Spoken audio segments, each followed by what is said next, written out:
Have you ever had one of those moments where you realize people treat you in a way you don't like, and you can't quite explain why? Not because you're weak or unlucky or bad with people, but because somewhere along the way, you taught others what you're willing to tolerate. In this video, we're going to fix that by identifying the single boundary that quietly determines how everyone treats you, and how setting it once can change everything. You deserve to be treated the way you want, and this is how we make that happen. You don't have a boundary problem. You have a tolerance problem. People interrupt you, they show up late, they cross lines and act surprised when you're annoyed. They take liberties with your time, your energy, your attention, and afterward you tell yourself, it's not a big deal. I don't want to be difficult. That's just how they are. So you let it slide, once, then twice. Then it becomes normal. And eventually you start feeling something deeper than annoyance. You feel invisible, disregarded, low-grade resentful, but unsure who to blame. Here's the uncomfortable truth. People don't cross boundaries you enforce. They cross boundaries you tolerate. Most disrespect doesn't come from malice. It comes from information.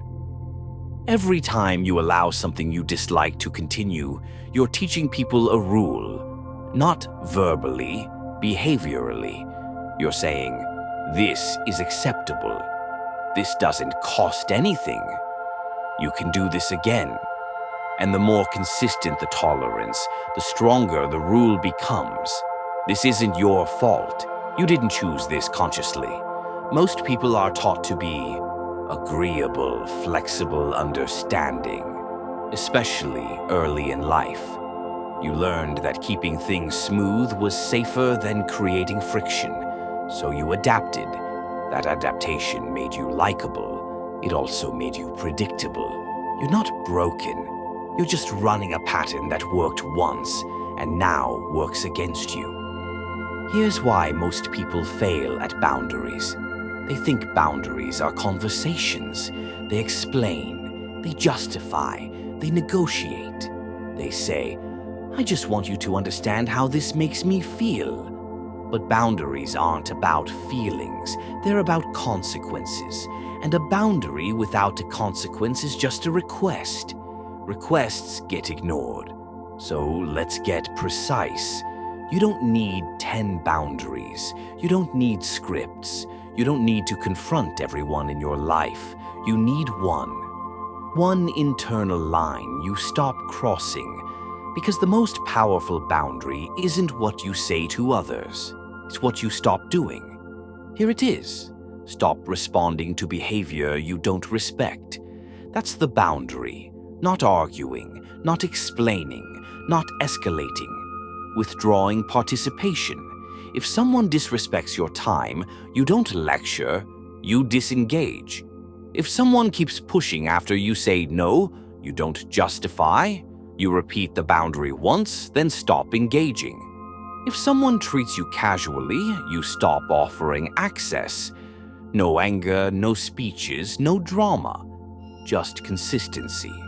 This looks like shorter replies instead of long explanations, ending conversations instead of defending yourself, leaving situations instead of tolerating them, following through instead of giving warnings. People notice patterns faster than words, and once they realize that behavior doesn't work here anymore, they adjust or they leave. Both outcomes are wins. Here's what changes when you set this boundary once. You stop chasing respect. You stop managing reactions. You stop feeling drained by people who take too much. Not because you became harder, but because you became clearer. Respect isn't demanded. It's enforced quietly. Set the boundary once. Honor it every time. And watch how everything changes. If this resonated, subscribe to the channel, leave a like, leave a comment, share this with someone who needs to hear it. Let's continue the journey together in the next video. Cold fire theory. Pain is the match, discipline is the fire.